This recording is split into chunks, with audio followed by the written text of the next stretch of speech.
नमस्कार, जय हिंद प्यारे साथियों। आप सभी का स्वागत है पारस फ्री एजुकेशन में।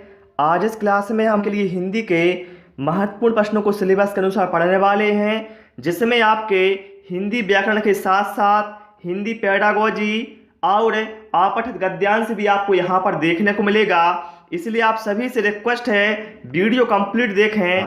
तो चलिए हम शुरू करते हैं। प्रश्न क्रमांक 1 से देखते हैं क्या कहा गया है। यहाँ पर कहा गया है, लिखित कार्य की जांच में बच्चों की सहायता लेने से। यदि आप लिखित कार्य की जांच में बच्चों की सहायता लेते हैं तो इससे क्या होता है, केवल पठन कौशल का अभ्यास होता है बच्चों को।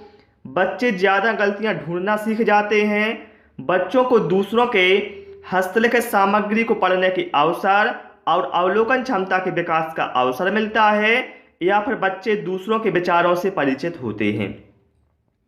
तो ध्यान रखना साथियों, जब लिखित कार्य की जांच में बच्चों की सहायता लेते हैं आप, तो इससे क्या होता है, बच्चों को दूसरों के लिखित कार्य की जांच करने का मौका मिलता है और वह उनकी कमियों और अच्छाइयों को जानते हैं, जिससे उन्हें भी अपनी कमियों को पूरा करने का पर्याप्त अवसर मिलता है या अनुभव होता है। तो यहाँ पर राइट आंसर हमारा ऑप्शन सी के साथ जाएगा। ठीक है, चलिए भाई प्रश्न क्रमांक 2 पर आते हैं। हमेशा आनंद का अनुभव करना अर्थ के लिए सटीक लोकोक्ति है। बताइए इन 4 में से कौन सी लोकोक्ति है जिसका अर्थ है हमेशा आनंद का अनुभव करना है। देखिए यहाँ पर बात हुई है लोकोक्ति, तो भैया यहाँ पर सदा दिवाली संत की 12 मास बसंत जो एक लोकोक्ति है, इसका अर्थ होता है हमेशा आनंद का अनुभव करना। और आप सभी से रिक्वेस्ट है, वीडियो पसंद आए तो वीडियो को लाइक और शेयर करें, चैनल को सब्सक्राइब अवश्य करें। कहा है, औपचारात्मक शिक्षण की सफलता निर्भर करती है भाषिक नियमों के ज्ञान पर, समय व अवधि पर, समस्या के कारणों की सही पहचान पर, या फिर औपचारात्मक शिक्षण की सामग्री पर। आप लोग इस प्रश्न को बहुत ध्यान से समझना, क्योंकि यहाँ पर आप लोग बहुत गलती करते हैं। देखिए यहाँ पर राइट आंसर हमारा ऑप्शन सी के साथ जाएगा, समस्या के कारणों की सही पहचान पर। यदि आप बच्चे को क्या समस्या है उसकी सही पहचान करेंगे तभी वो औपचारात्मक शिक्षण सफल होगा। यदि आपने पहचान ही नहीं की बच्चे की कि क्या समस्या है, ठीक है, तो उसका उपचार सही कहाँ से हो जाएगा। ठीक है, तो ऑप्शन सी यहाँ पर हमारा करेक्ट आंसर हो जाएगा। ठीक है, आप मरीज या डॉक्टर को साथ में लेकर इसे आसानी से समझ सकते हैं। प्रश्न क्रमांक 4 पर आते हैं। यहाँ पर कहा गया है, अंतःस्थ वर्ण कौन से हैं। ये हमारा वर्णमाला का प्रश्न है। बताना इसमें से कौन से अंतःस्थ वर्ण हैं। तो ध्यान रखना साथियों, जो यहाँ पर का, खा, गा, घा है, ये कैसे हैं, ये हमारे कंठय वर्ण कहलाते हैं। कैसे कंठय। तीनों सा और हा ये कहलाते हैं हमारे ऊष्म व्यंजन। ठीक है, ये हमारे नासिक का कहलाते हैं। और जो या, रा, ला और वा है, ये भाई हमारे अंतःस्थ वर्ण कहलाते हैं। बार बार एग्जाम में पूछे जाते हैं, इसको ध्यान रखना। ठीक है, चलिए प्रश्न क्रमांक 5 पर आते हैं। और जिन साथियों ने अभी तक हमारे टेलीग्राम ग्रुप पारस फ्री एजुकेशन को ज्वाइन नहीं किया है, तो आप टेलीग्राम पर सर्च करेंगे पारस फ्री एजुकेशन, तो आपको वहां पर ग्रुप मिलेगा जिसको आपको ज्वाइन करना है। कहानी सुनाने से, बताइए कहानी सुनाने से क्या होता है। बच्चे प्रसन्न होते हैं, बच्चे कक्षा में एकाग्रचित होकर शांत बैठते हैं, बच्चे अनुशासित रहते हैं, या फिर बच्चों की कल्पना शक्ति व चिंतन शक्ति का विकास होता है।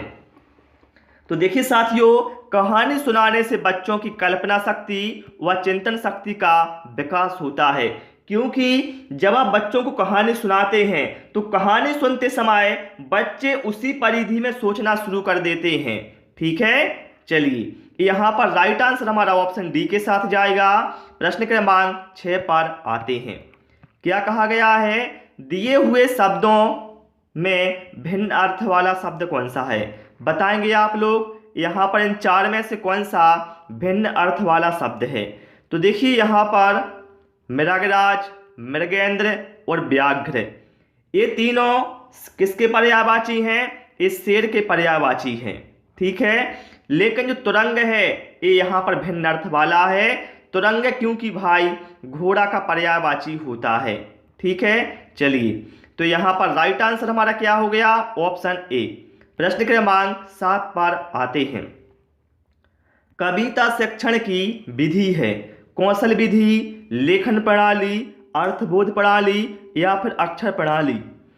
तो देखिए साथियों, कविताओं के द्वारा प्राथमिक स्तर पर भाषा शिक्षण को रुचिकर बनाया जाता है, ये हम सभी जानते हैं। और कविता शिक्षण की विधि कौन सी है? तो भैया वो है अर्थबोध प्रणाली। यहाँ पर राइट आंसर हमारा ऑप्शन सी के साथ जाएगा। प्रश्न क्रमांक 8 पर आते हैं। विचार में एक प्रत्यय लगाकर कौन सा शब्द बनेगा? और आप सभी लोग सारे प्रश्नों के आंसर जरूर कमेंट करें या कॉपी में नोट करते जाएं। तो यदि आप लोग विचार में क्या करते हैं? विचार में एक प्रत्यय लगा देते हैं, प्रत्यय पीछे लगाया जाता है, ध्यान रखना। तो क्या बनेगा? तो भैया बनेगा वैचारिक। तो यहाँ पर करेक्ट आंसर हमारा ऑप्शन डी के साथ जाएगा। इसके बाद प्रश्न क्रमांक 9 पर आते हैं। प्राथमिक स्तर पर कौन सा भाषा शिक्षण का उद्देश्य नहीं है? बताएंगे आप लोग इसमें से कौन सा भाषा शिक्षण का उद्देश्य नहीं है। स्पष्टतया एवं आत्मविश्वास के साथ अपनी बात कहना बिल्कुल सही है। तो वर्णमाला को क्रम से कंठस्थ करना ये नहीं है। देखिए भाई ध्यान रखना, कभी भी भाषा शिक्षण में कंठस्थ करने या रटने की बात नहीं होती है। ठीक है, तो यहाँ पर राइट आंसर हमारा ऑप्शन बी के साथ जाएगा। प्रश्न क्रमांक 10 पर आते हैं। यहाँ पर कहा गया है अनिश्चितता के भाव को प्रकट करने के लिए उपयुक्त मुहावरे का चयन कीजिए। ये बताइए इसमें से कौन सा मुहावरा है जो अनिश्चितता के भाव को प्रकट करना है? बंद मुट्ठी में क्या है? पर्दे के पीछे कौन है? ना जाने भाग्य में क्या है? ना जाने ऊँट किस करवट लेटेगा। तो यहाँ पर ना जाने ऊँट किस करवट लेटेगा ये अनिश्चितता का भाव प्रकट कर रहा है, जैसा अभी हमारा एमपी गवर्नमेंट कर रही है। पता ही नहीं उसे क्या करना है। ओके, चलिए प्रश्न क्रमांक 11 पर आते हैं। भाषा के अभिव्यक्तात्मक कौशल हैं सुनना, बोलना, बोलना, लिखना, पढ़ना, लिखना या फिर सुनना, पढ़ना।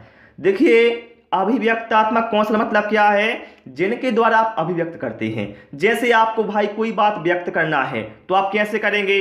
तो या तो आप बोल के बताएंगे किसी को या फिर लिख के बताएंगे। तो हम कह सकते हैं बोलना और लिखना ये दोनों कैसे हैं? अभिव्यक्तात्मक कौशल हैं। यहाँ पर राइट आंसर हमारा ऑप्शन बी के साथ जाएगा।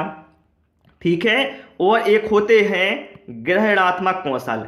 ग्रहणात्मक कौशल कौन कौन से होते हैं? मतलब जिसके द्वारा हम अपनी बात ग्रहण करते हैं। तो भैया हम बात या तो सुनकर या फिर पढ़कर ग्रहण करते हैं। तो हम कह सकते हैं सुनना और पढ़ना ग्रहणात्मक कौशल हैं। ये भी आप ध्यान रखना। प्रश्न क्रमांक 12 पर आते हैं। और देखिए आप मेरी कोई भी क्लास देख लेना, जब तक मैं आपको व्याख्या ना बताऊं मुझे मजा ही नहीं आता। क्या मतलब यार? यदि आपको सीधा सीधा पढ़ना है तो ऐसा आप बुक से भी पढ़ सकते हैं, है ना। प्रश्न क्रमांक 12 पर आते हैं। क्या कहा गया है? अन्वेषण का संधि विच्छेद क्या होगा? बताएं आप लोग, अन्वेषण का संधि विच्छेद क्या होगा? तो देखिए भाई अन्वेषण का संधि विच्छेद क्या होगा? अनु प्लस एषण। तो ऐसा हमें देखते हैं ऑप्शन बी में दिया है जो हमारा करेक्ट आंसर हो जाएगा। और बात आती है इसमें संधि कौन सी होगी, ये भी कई बार पूछा गया है, तो ध्यान रखना इसमें एण संधि होगी। ठीक है, चलिए प्रश्न क्रमांक 13 पर आते हैं।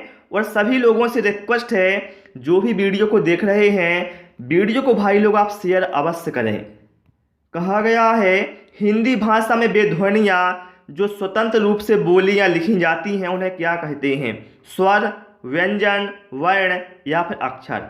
तो ध्यान रखना, स्वतंत्र रूप से बोली या लिखी जाने वाली जो ध्वनियाँ होती हैं उन्हें स्वर कहते हैं। ठीक है, और ध्यान रखना, स्वर की सहायता से बोले जाने वाले वर्ण व्यंजन कहते हैं, ये भी आप ध्यान रखना। चलिए प्रश्न क्रमांक 14 पर आते हैं।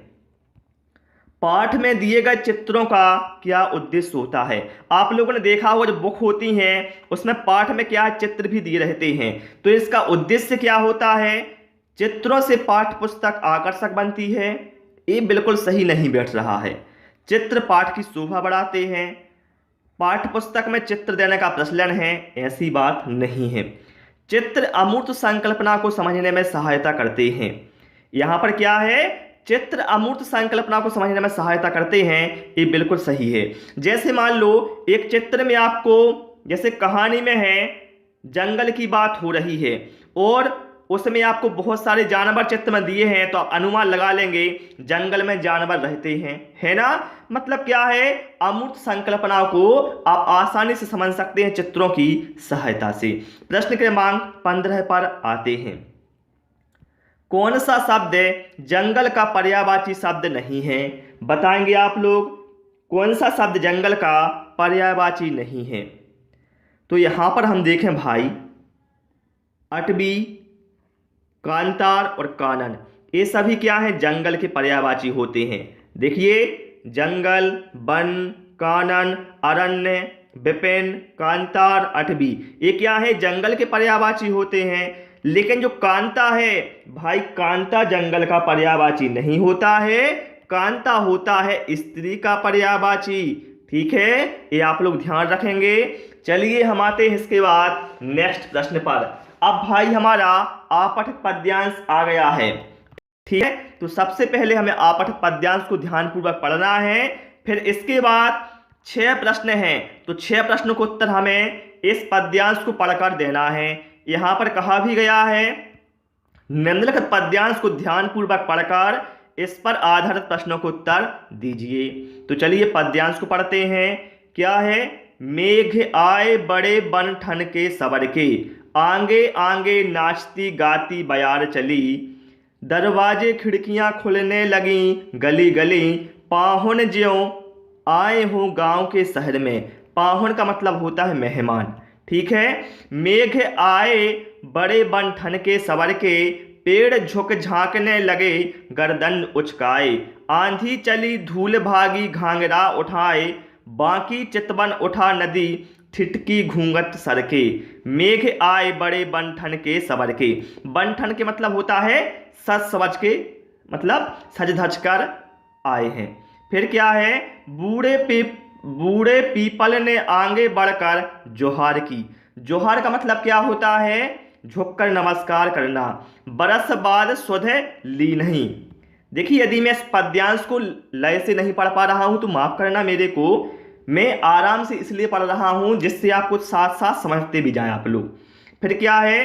बोली अकुलाई लता ओट हो किवार की, हरसाया ताल लाया पानी परात भर के, मेघ आए बड़े बन ठन के सबर के, क्षितिज अटारी गहराई दामिनी दम की, क्षमा करो गांठ खुल गई अब भरम की, बांध टूटा झरझर के मिलन के, अश्रु ढर के, मेघ आए बड़े बन ठन के सबर के। अब भैया हमने इस पद्यांश को पढ़ लिया है, अब चलिए हम प्रश्न को आते हैं। क्या है यहाँ पर? मेघ आए बड़े बन ठन के सबर के, पंक्ति का भाव क्या है? देखिए बता दिया, बन ठन का मतलब क्या होता है? सजना सवरना या फिर सज धज कर। अब देखिए, बादलों ने सूरज को ढक लिया है? नहीं। बादलों ने बिजली से श्रृंगार किया है? नहीं। बादल सज धज कर आए हैं, तो ये बिल्कुल सही हो जाएगा, है ना। बहुत आसान होता है, थोड़ा अर्थ बात समझ लो उसका बस। प्रश्न क्रमांक 17 पर आते हैं। आपठित गद्यांश और आपठित पद्यांश, यदि आपने दोनों को अच्छे से समझ लिया तो आप फुल में से फुल अंक ला सकते हैं। मेघों के आने से लगता है, देखिए क्या है, आप पढ़ चुके ना हम, पाहुन। पाहुन का मतलब क्या होता है? जब मेघ आते हैं तो ऐसा लगता है, देखिए दरवाजे खिड़कियां खुलने लगी गली गली, पाहुन जिन ज्यों आए हों गांव के शहर में।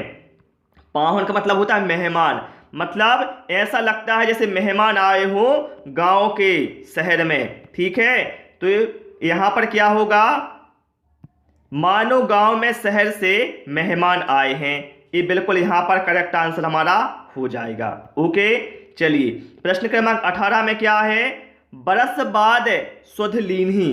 देखिए बरस बाद का मतलब क्या है, एक वर्ष के बाद सुध लीन्ही, मतलब एक वर्ष से बारिश नहीं हुई थी, एक वर्ष के बाद ही मेघ आए हैं। तो क्या है, बादल एक बरस के बाद आए हैं। तो भैया बिल्कुल सही है, बरस बाद सुध लीन्ही, सीधा तो अर्थ है ना। ठीक है, चलिए प्रश्न क्रमांक 19 पर आते हैं। कहा है पूरी कविता में कौन सा अलंकार है। तो देखिए भाई, जहां पर प्राकृतिक अवयवों की क्रियाओं को मानव व्यवहार के रूप में प्रस्तुत किया जाता है तो वहां पर मानवीकरण अलंकार होता है। जैसे वहां पर मेघ को क्या कहा गया है, मेघ को कहा गया है मेहमान। ठीक है, तो यहां पर क्या है, मानवीकरण अलंकार हमारा हो जाएगा। ओके, चलिए भाई प्रश्न क्रमांक 20 पर आते हैं। बहुत ही शानदार पद्यांश था, बहुत अच्छा लगा इसको पढ़कर। क्या है, बूढ़े पीपल ने किस प्रकार मेघों का स्वागत किया। और आपको क्लास कैसी लगी है वो आप कमेंट करके जरूर बताना। तो देखिए बूढ़े पीपल ने क्या किया था, जोहार किया था ना। बूढ़े पीपल ने क्या किया था, जोहार किया था। जोहार का मतलब क्या होता है, झुककर प्रणाम करना। ठीक है, आप लोगों ने सुना भी होगा, बहुत लोग अभी भी जोहार करते हैं एक दूसरे से। ठीक है, तो जोहार का मतलब यही होता है। प्रश्न क्रमांक 20-21 पर आते हैं। पाहुन शब्द का क्या अर्थ है। भैया सीधा बता दिया था मैंने, पाहुन जो आए हो गांव से शहर में। ठीक है, वो गांव में शहर से, तो पाहुन का अर्थ क्या होता है, मेहमान होता है। ठीक है, तो यहां पर राइट आंसर हमारा ऑप्शन सी के साथ जाएगा। तो प्यारे साथियों, आज इस क्लास में इतना ही। क्लास कैसी लगी और आपने कितना स्कोर किया 21 में से, वो आप हमें कमेंट करके अवश्य बताएं। क्लास पसंद आई हो सभी से रिक्वेस्ट है, वीडियो को लाइक करें, दोस्तों के साथ शेयर करें और नए नए वीडियो पाने के लिए चैनल को सब्सक्राइब करें। Thanks for watching this video.